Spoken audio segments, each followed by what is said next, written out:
CEAP, Centro Espírita Altivo Panfiro. Uma casa de amor.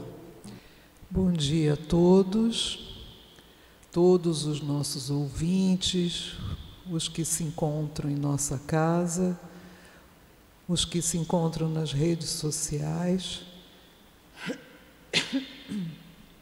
Desculpe. Desejo um bom dia. Vamos dar início a mais um estudo do nosso livro Parábolas e Ensinos de Jesus, de Caibar Schutter. Vou ler antes uma página do Evangelho, fazer a nossa prece e em seguida dar continuidade ao estudo das parábolas. O capítulo é o capítulo 11, Amar o próximo como a si mesmo. Instruções dos Espíritos. A lei de amor. O amor resume inteiramente a doutrina de Jesus, porque é o sentimento por excelência, e os sentimentos são os instintos elevados à altura do progresso alcançado. Na sua origem, o homem tem instintos. Mais avançado e corrompido, só tem sensações. Mais instruído e purificado, tem sentimentos. E o ponto mais delicado do sentimento é o amor. Não o amor no sentido vulgar da palavra, mas o sol interior que condensa e reúne em seu ardente foco todas as aspirações e todas as revelações sobre-humanas. A lei de amor substitui a personalidade pela fusão dos seres. Ela extingue as misérias sociais. Feliz aquele que, indo além da sua humanidade, ama com um amor generoso os seus irmãos em sofrimento. Feliz aquele que ama porque não conhece nem a angústia da alma, nem a dor do corpo. Seus pés são ligeiros e ele vive como transportado fora de si mesmo. Quando Jesus pronunciou essa palavra divina, amor, ela fez os povos estremecerem, e os mártires, inebriados de esperança, desceram ao circo. Por sua vez, o Espiritismo vem dizer uma segunda palavra do alfabeto divino.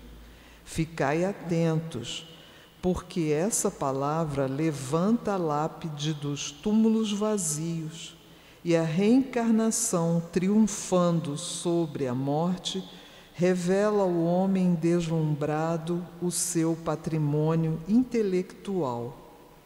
Não é mais aos suplícios que ela o conduz, mas à conquista do seu ser elevado e transfigurado. O sangue resgatou o espírito, e o espírito deve hoje resgatar o homem da matéria. Vou ler esse trecho. Isso foi enviado a Kardec por um médium que recebeu a mensagem de Lázaro, em Paris, 1862. É belíssima essa mensagem. Vamos agora elevar nossos pensamentos ao nosso Mestre Jesus, buscando a sintonia com a espiritualidade amiga dessa casa, nossos irmãos queridos, que junto de nós nos sustentam, nos amparam, nos auxiliam na compreensão dos estudos, todos ministrados nessa casa. Agradecemos ao Senhor Altivo, aos trabalhadores todos dessa casa, que nos sustentam, que formam uma coluna de sustentação amorosa, que fazem vibrar o amor em nossos corações.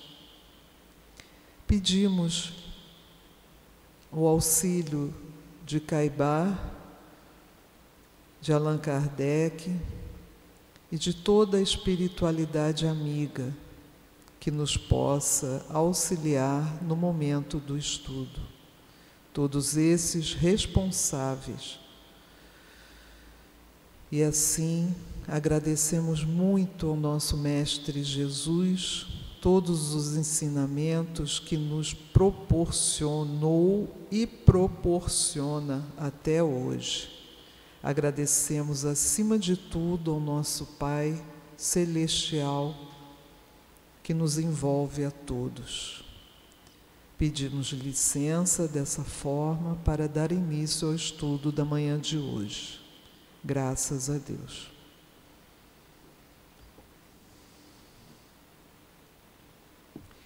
Então, dando sequência ao estudo desse livro belíssimo de Caibar Schutter, nós vamos agora, quem tiver esse livro,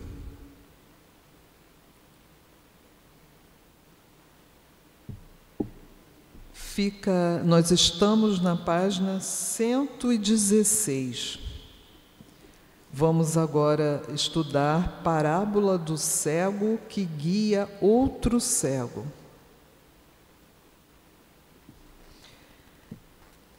Porventura, pode um cego guiar outro cego?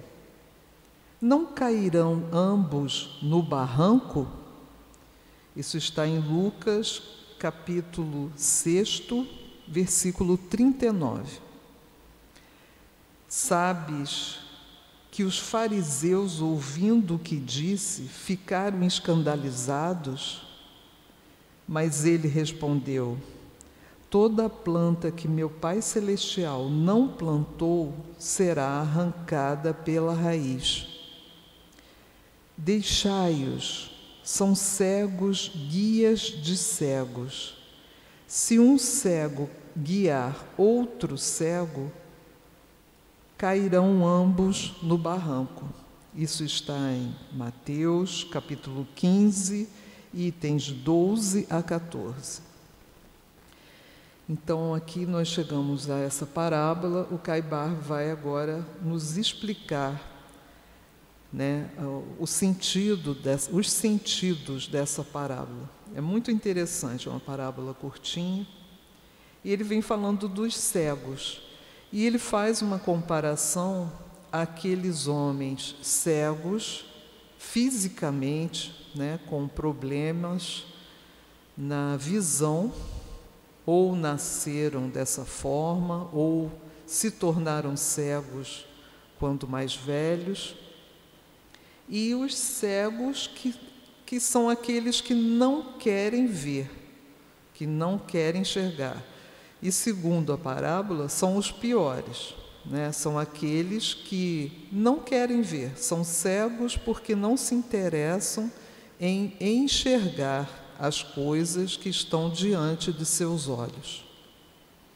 Caibar prossegue assim: há cegos do corpo e cegos do espírito. E se horrível é a cegueira do corpo, 1000 vezes pior é a do espírito.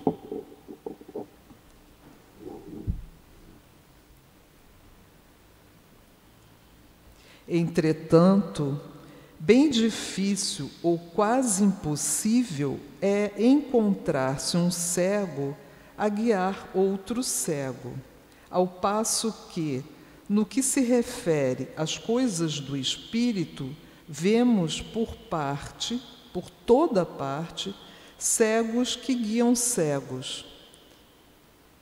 Ou seja, aquelas pessoas que, tendo encontrado o ensinamento, os conhecimentos à luz do cristianismo, eles deturpam o sentido desses ensinamentos e promovem, né,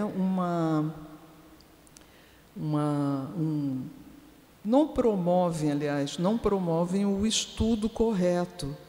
E muitas pessoas, por interesse, por ingenuidade, por ignorância, né, se sentem confortáveis junto desses irmãos e vão seguindo cegamente, sem pararem para pensar, sem estudarem para poder compreender se aquilo que está sendo ensinado realmente é correto, se está realmente nos livros, né, sagrados, nos livros importantes aos ensinamentos de Jesus.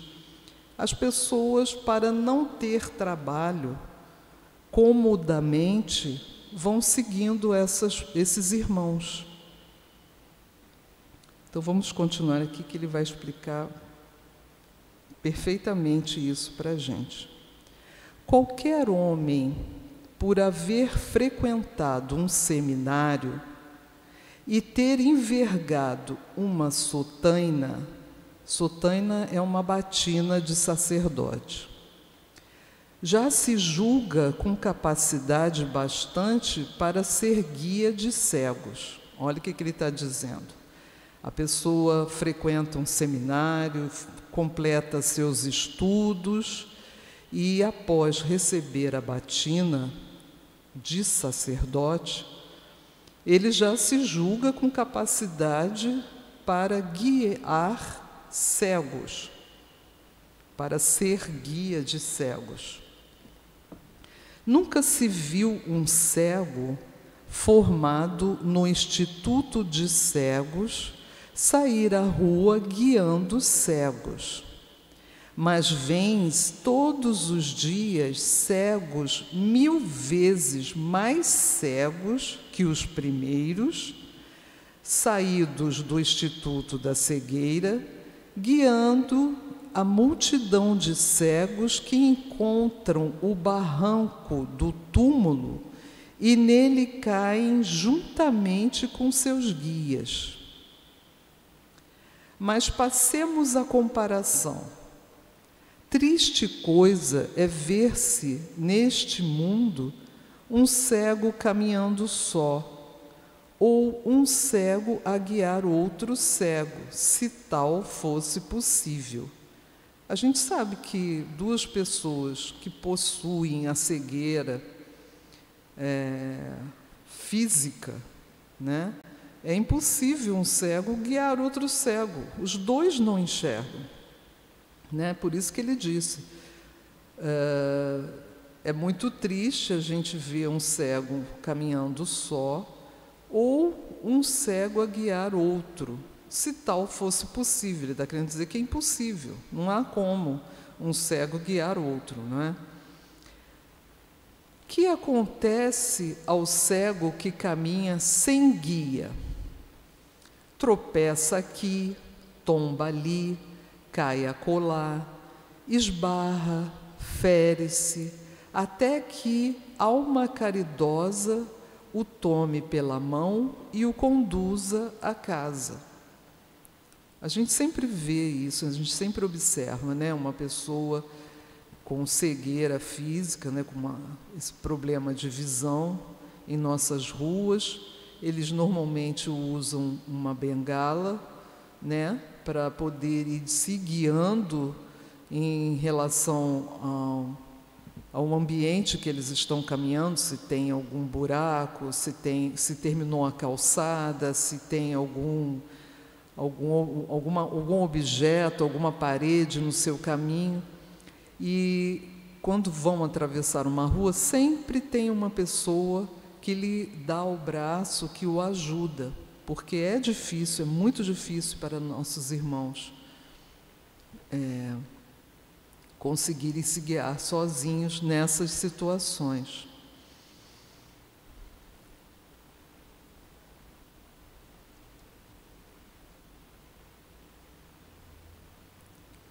A mesma sorte está reservada aos cegos que guiam cegos, tanto uns como outros passam pelos mesmos tormentos. Imagine-se agora um cego de espírito, caminhando sozinho, um materialista, cego voluntário, ao chegar ao mundo espiritual. Como poderá ele caminhar? Este homem não procurou estudar o mundo espiritual, nem sequer acreditava na outra vida. Ignora a significação das palavras imortalidade, eternidade, Deus. O que acontecerá a este cego ao passar as barreiras do túmulo?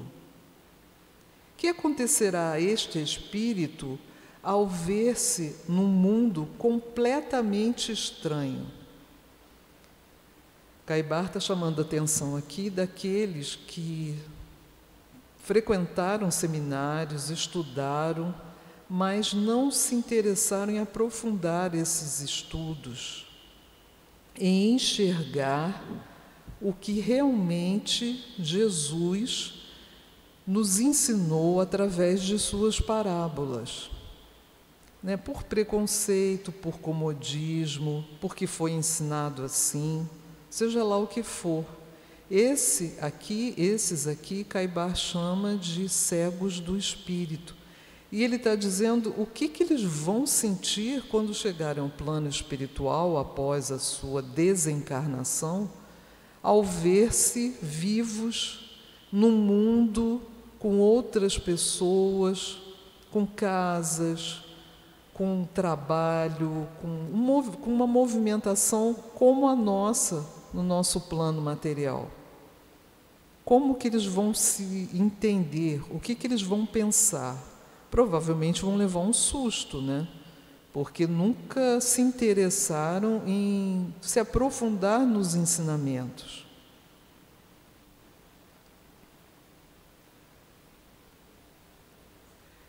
O que acontecerá a este cego ao passar as barreiras do túmulo? O que acontecerá a este espírito ao ver-se num mundo completamente estranho? Ele que achava que iria para o paraíso, Normalmente esses sacerdotes, eles têm a firme ideia de que irão ao paraíso. Eu acredito até que hoje em dia, já estamos no século XXI, as coisas já estejam mudando bastante, com o evento das redes sociais, da mídia, com a velocidade que as notícias correm de um continente ao outro. Essas notícias estão espalhadas, existem várias pessoas falando sobre a reencarnação, sobre o plano espiritual, sobre a vida após a morte, em diversos canais. Nós, inclusive, estamos transmitindo nesse momento ao Facebook, ao Instagram, no YouTube, a nossa aula. Então, as pessoas têm possibilidade de ter conhecimento desses ensinamentos trazidos pelo nosso Mestre Jesus. E se nós procurarmos estudar o Novo Testamento, nós vamos ver que há vários indícios ali da reencarnação. Só que as pessoas se tornou algo velado. Não havia interesse em propagar esse ensinamento. Mas hoje em dia, poucos não têm notícias da reencarnação. Imaginemos agora um cego de espírito conduzindo uma multidão de cegos da mesma natureza. Então, aqueles que não querem ver, embora fisicamente o possam. Como acontece aos guias das religiões tarifadas. Tarifadas é a mesma coisa que tributadas. Imaginemos esses cegos sucedendo-se no mundo espiritual. Que será de todos eles? São cegos. O mundo onde entraram lhes é desconhecido. Como se arranjarão esses cegos na sua entrada para um mundo cuja existência negaram, absortos que estavam nas miragens de um céu de beatífica contemplação, de um purgatório de brasas e de um inferno de chamas? Como é que eles vão compreender, né? Um mundo onde as pessoas vão estar lá estudando, trabalhando, se encontrando, se conhecendo, se tratando em hospitais, né? Deve ser uma coisa realmente assustadora. Deve ter sido para nós mesmos, né? Se nós mesmos pensarmos em nossas vidas pregressas, né? Em outras encarnações, quantas vezes chegamos ao plano espiritual e ficamos assustados com o que vimos, porque não estávamos preparados, né? Aqueles que eram condenados,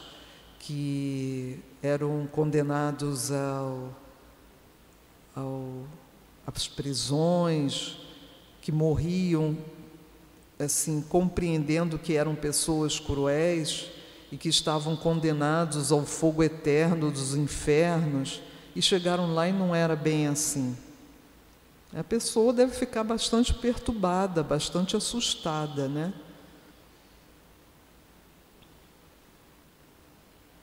Decididamente, ninguém pode saber sem aprender. Decididamente, ninguém pode saber sem aprender.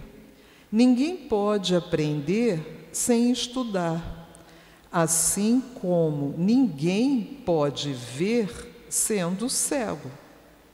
A parábola de Jesus cabe a todos aqueles que fazem da fé um bloco de carvão e se submetem ao Magister Dixit, sem análise, sem estudo, sem exame. O que ele está nos dizendo aqui? Essa expressão Magister Dixit é uma expressão latina, vem do latim, que significa o mestre o disse. Então, ele está dizendo aqui, a parábola de Jesus cabe a todos aqueles que fazem da fé um bloco de carvão, né? Então, olha como é que ele está comparando. E se submetem ao o mestre disse, sem análise, sem estudo, sem exame. Então, alguém que os guiava disse, o mestre disse isso, o mestre disse aquilo, e ponto final.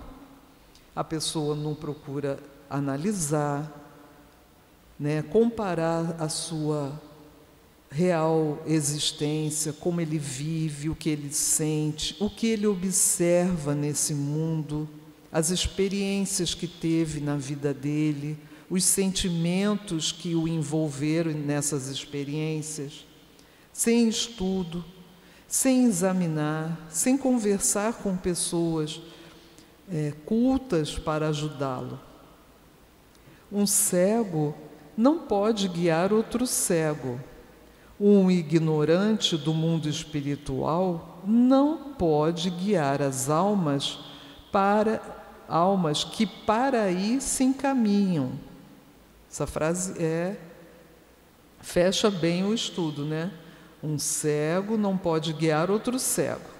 Então, uma pessoa cega de nascença, ou seja, algum problema que houve nos olhos, dentro de sua vida e se tornou cego, ele não pode guiar outro cego. Um ignorante do mundo espiritual também não pode guiar as almas que para aí se encaminham. Não entende nada. Como é que ele vai explicar àquelas pessoas que vão desencarnar o que elas vão encontrar no plano espiritual? Esta parábola, que faz alusão ao sacerdócio hebreu, pode referir-se hoje ao sacerdócio romano e protestante, assim como os materialistas modernos saduceus, que tudo negam. Ele está nos dizendo que essa parábola foi ensinada por Jesus há mais de 2000 anos, né? Mas o Caibar está nos dizendo que ela, hoje em dia, né, ela é bastante atual. Ela pode se referir ao sacerdócio romano, à Igreja Católica, e protestante, as diversas igrejas protestantes que nós temos, assim como os materialistas, aqueles que não acreditam em nada, modernos saduceus que tudo negam. Eu trouxe aqui o Evangelho. No Evangelho segundo o Espiritismo, lá em Notícias Históricas, na introdução, Kardec vem nos explicando essas denominações que são dadas aos povos daquela época lá em que Jesus aqui esteve. E os saduceus, só para a gente compreender bem, era uma seita judia que se formou por volta do ano 248 antes de Jesus, e cujo nome lhe veio de Sadoc. Sadoc foi o fundador dessa seita. Não criam na imortalidade nem na ressurreição. Eles não acreditavam na imortalidade da alma, na ressurreição, nem nos anjos bons e maus. Entretanto, eles acreditavam em Deus. Nada, porém, esperando após a morte. Eles achavam que a morte acabou e não tem mais nada o que ser feito. Só o serviam a Deus, né, tendo em vista recompensas temporais. Eles acreditavam em Deus, serviam a Deus só pelas recompensas que ele poderiam conseguir. Tinham satisfação dos sentidos físicos por objetivo essencial da vida. Quanto às escrituras, atinham-se ao texto da lei antiga, não admitiam a tradição nem interpretações quaisquer. Colocavam as boas obras e a observância pura e simples da lei acima das práticas exteriores do culto. Eram, como se vê, os materialistas, os deístas e os sensualistas da época.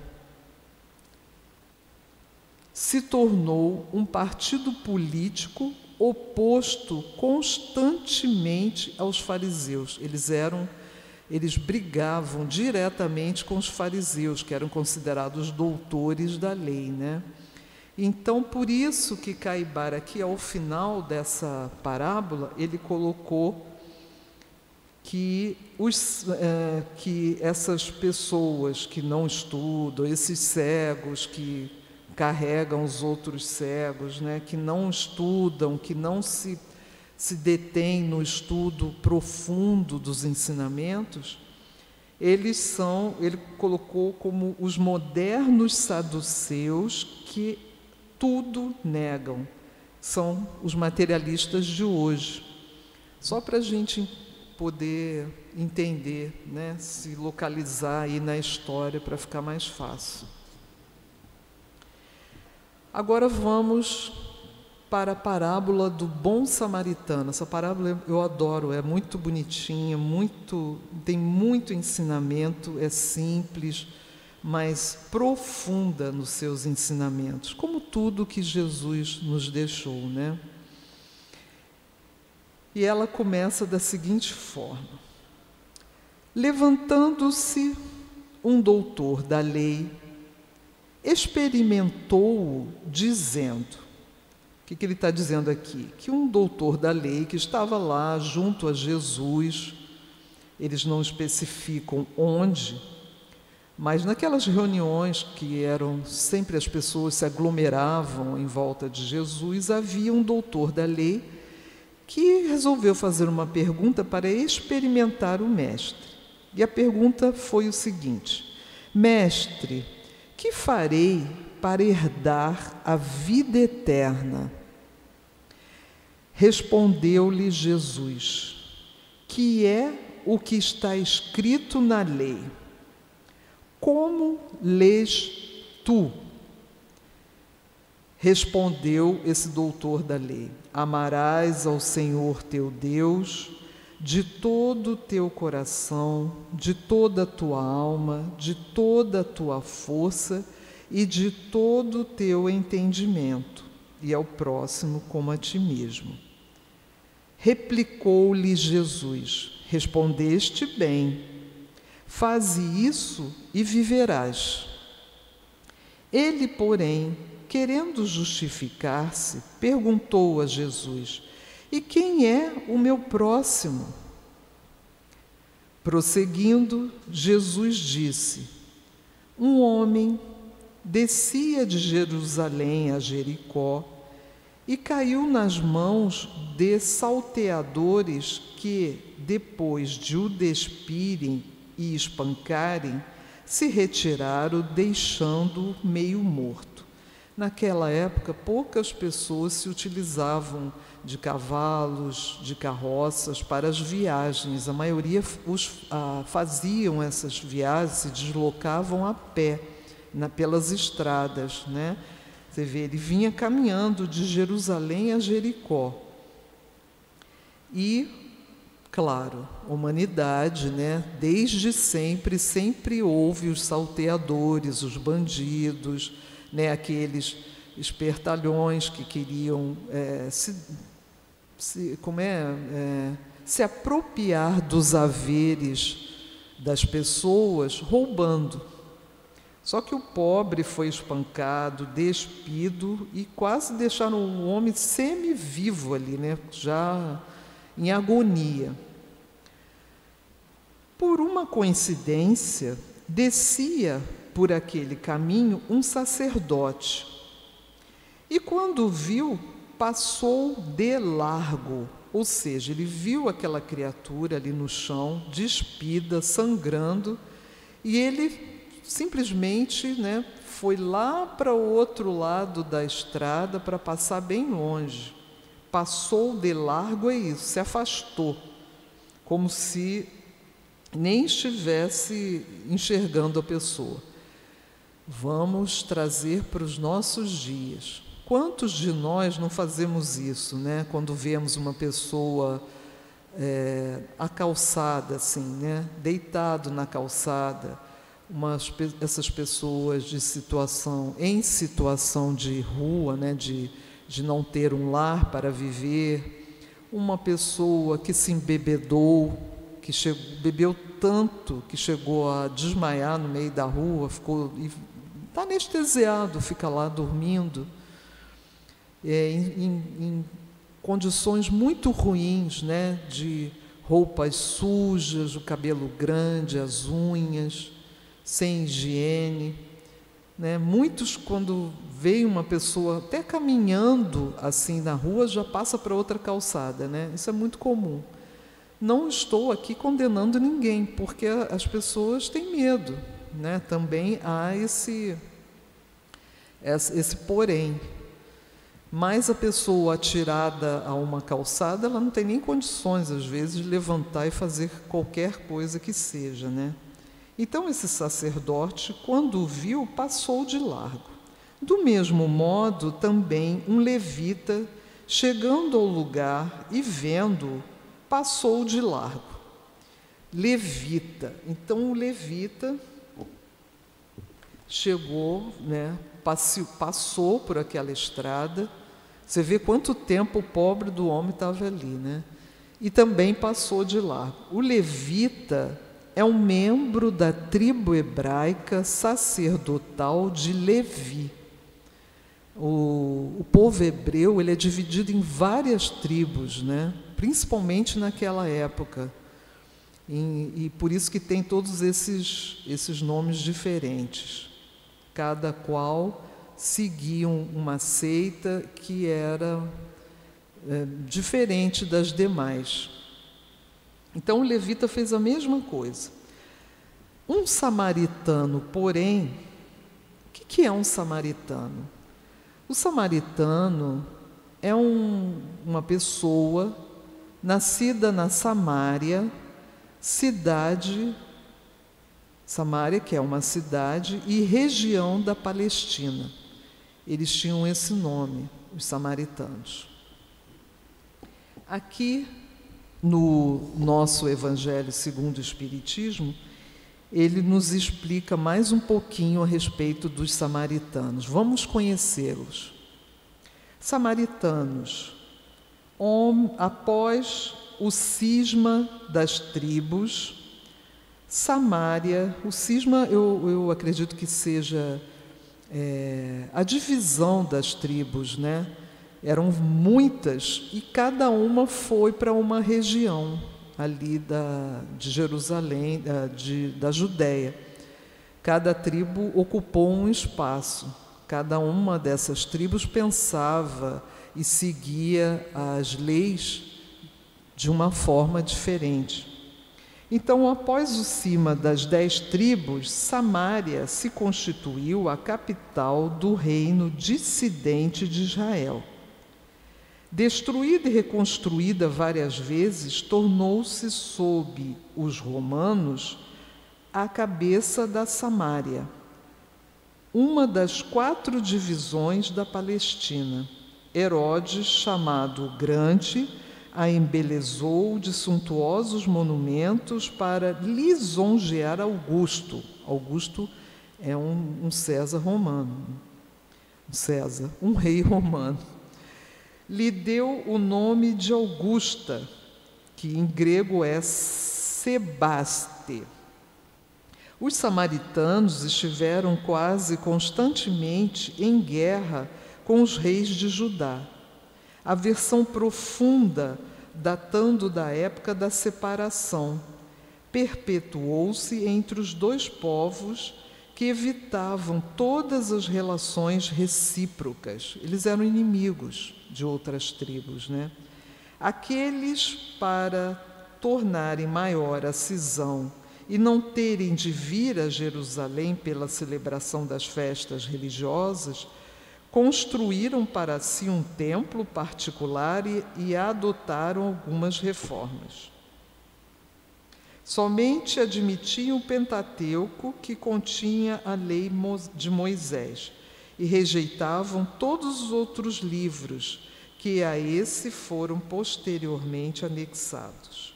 Seus livros sagrados eram escritos em caracteres hebraicos da mais alta antiguidade. Eles eram, para os judeus ortodoxos, aqueles mais firmes na sua concepção, cheios de dogmas, né? Eles eram heréticos.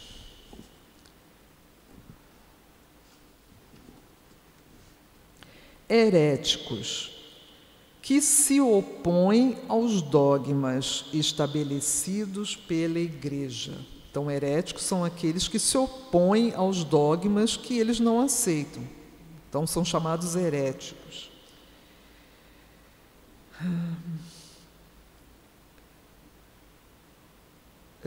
Então, por isso, eles eram chamados heréticos, eles eram, portanto, desprezados, anatematizados e perseguidos.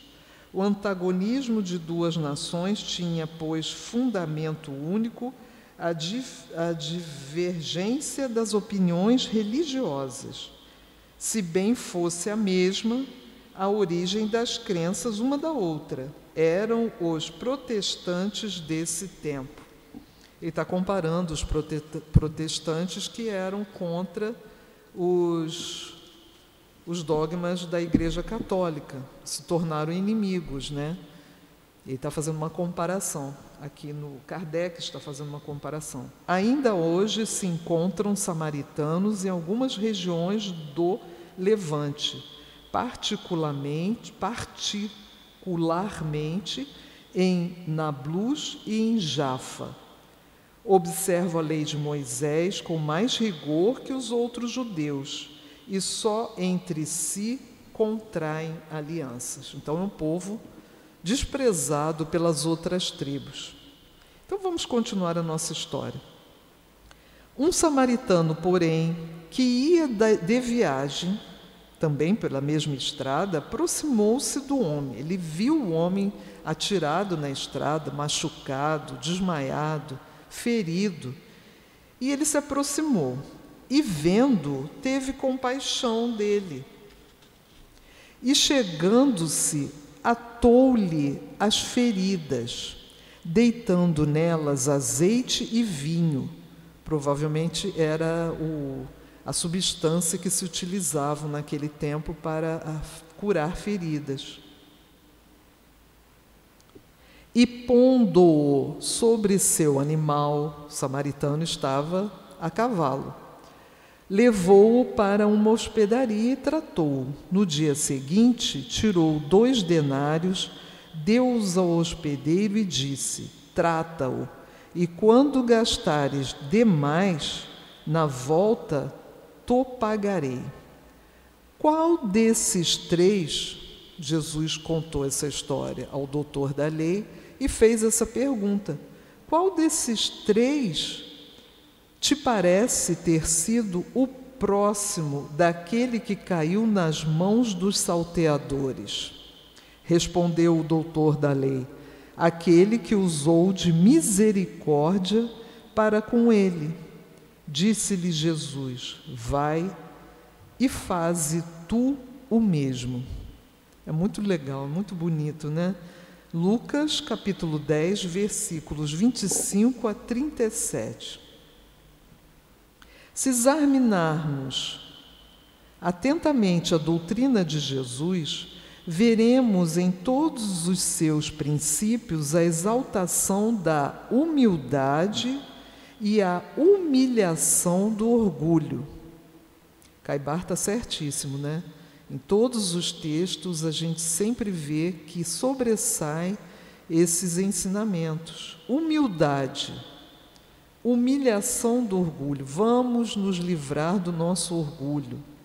Vamos sempre lembrar disso.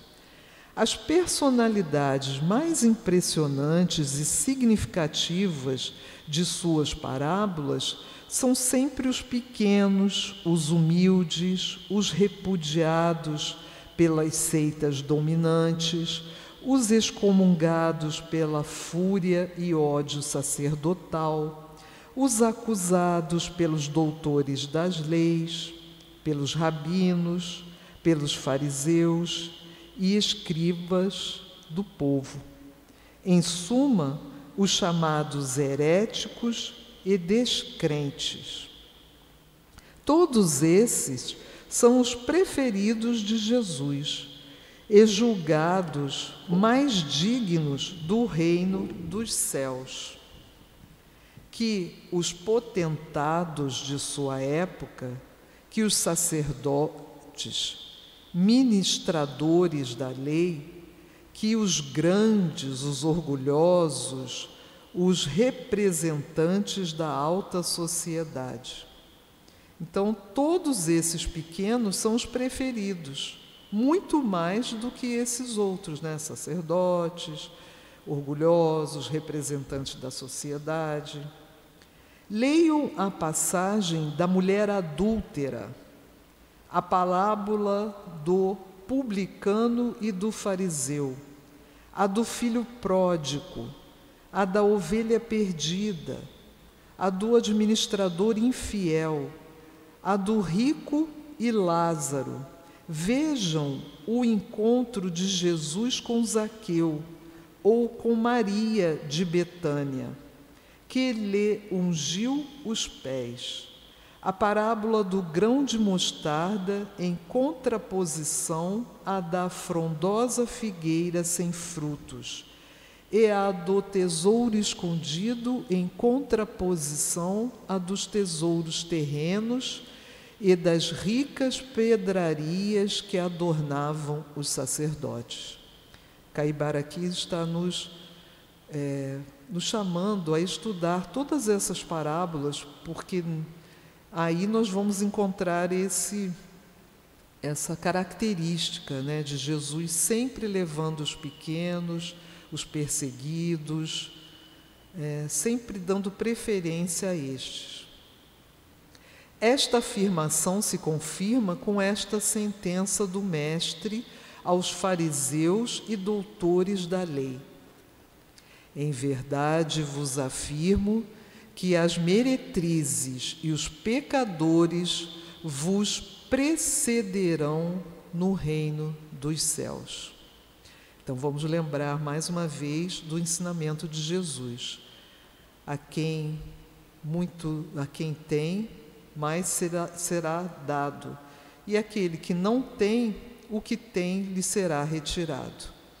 Então, ele está nos dizendo aqui, Caibar está nos afirmando, que Jesus disse, né, a esses doutores da lei, fariseus orgulhosos e vaidosos da sua conquista sacerdotal, ele disse, afirmou que as meretrizes e os pecadores vos precederão no reino do céu.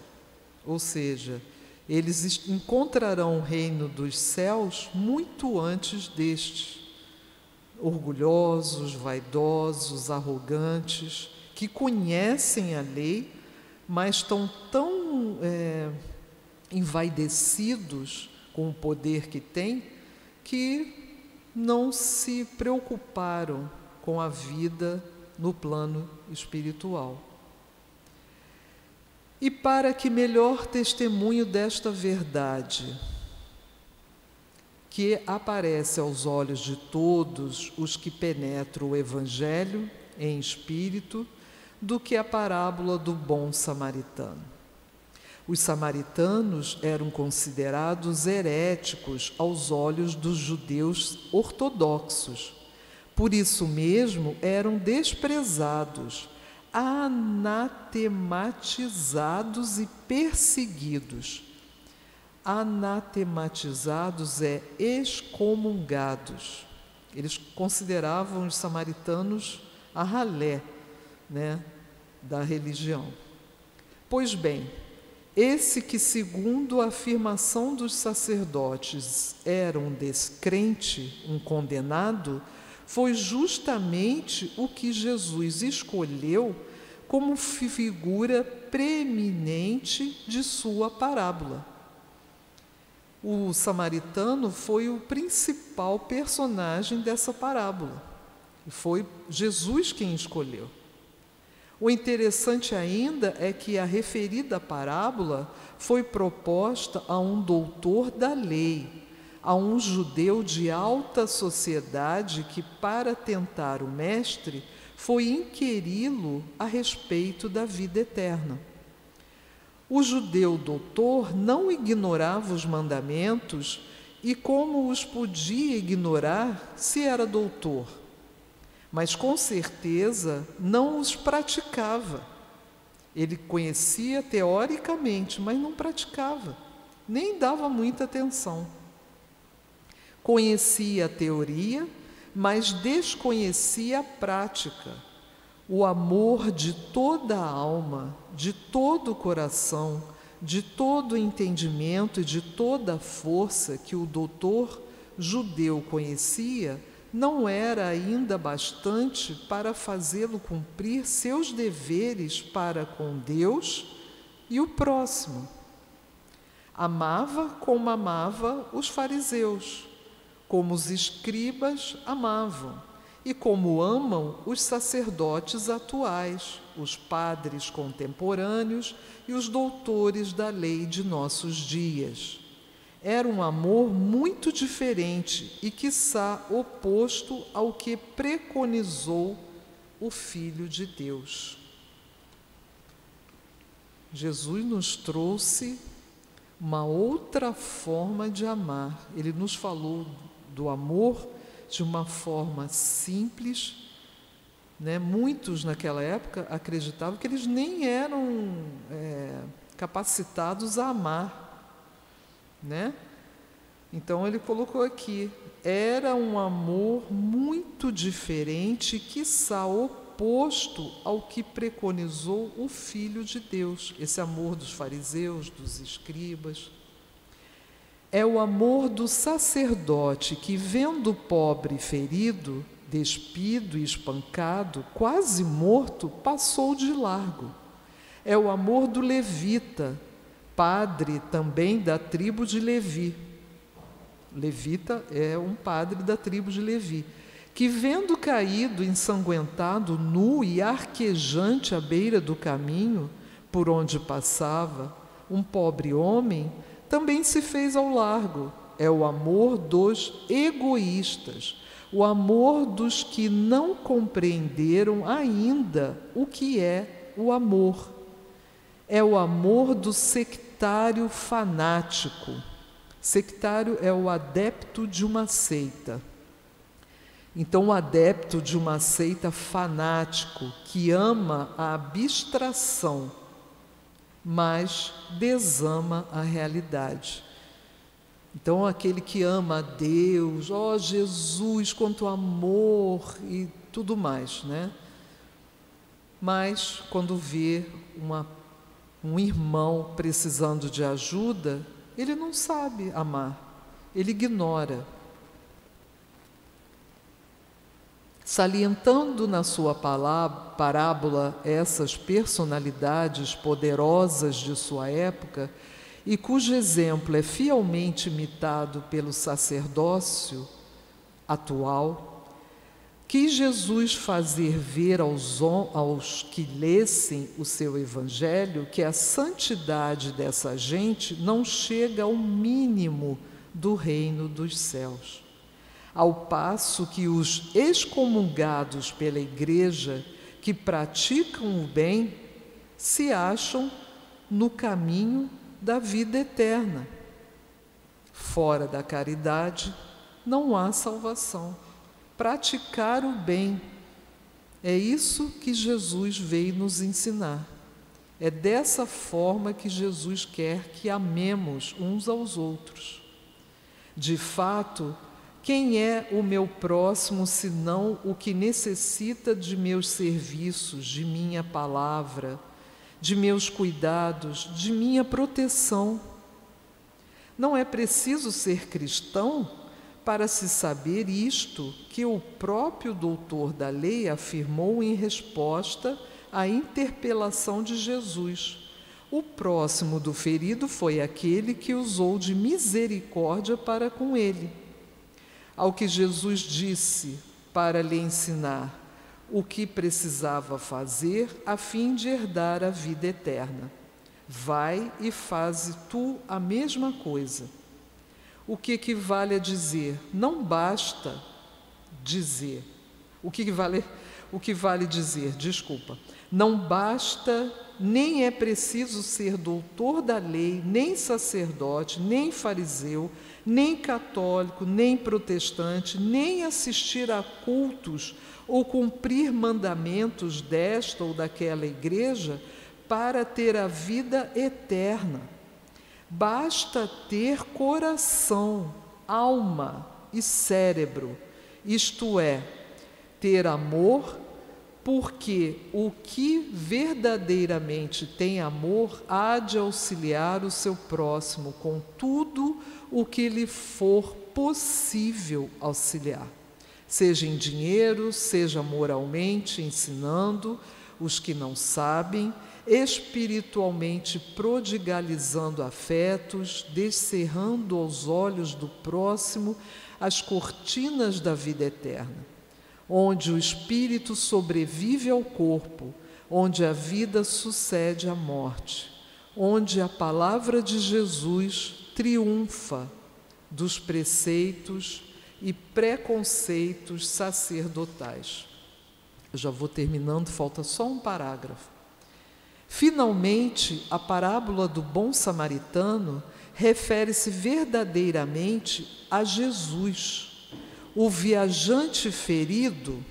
Ele vai fazer uma comparação com todos aqueles personagens. O viajante ferido é a humanidade, saqueada de seus bens espirituais e de sua liberdade pelos poderosos do mundo.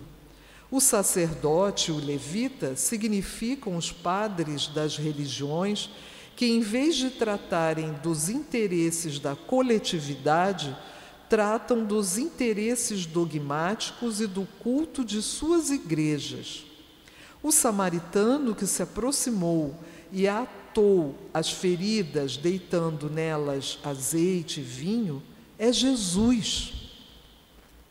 O azeite é o símbolo da fé, o combustível que deve arder nessa lâmpada que dá claridade para a vida eterna, a sua doutrina. Esse é o azeite. O vinho é o suco da vida, é o espírito da sua palavra.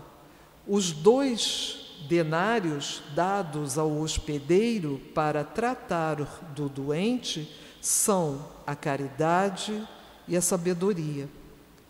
O mais que o enfermeiro gastar, o enfermeiro era o dono da hospedagem, né, que o samaritano pediu para cuidar daquele irmão. Resume-se na abnegação, nas vigílias, na paciência, na dedicação, cujos feitos serão todos recompensados.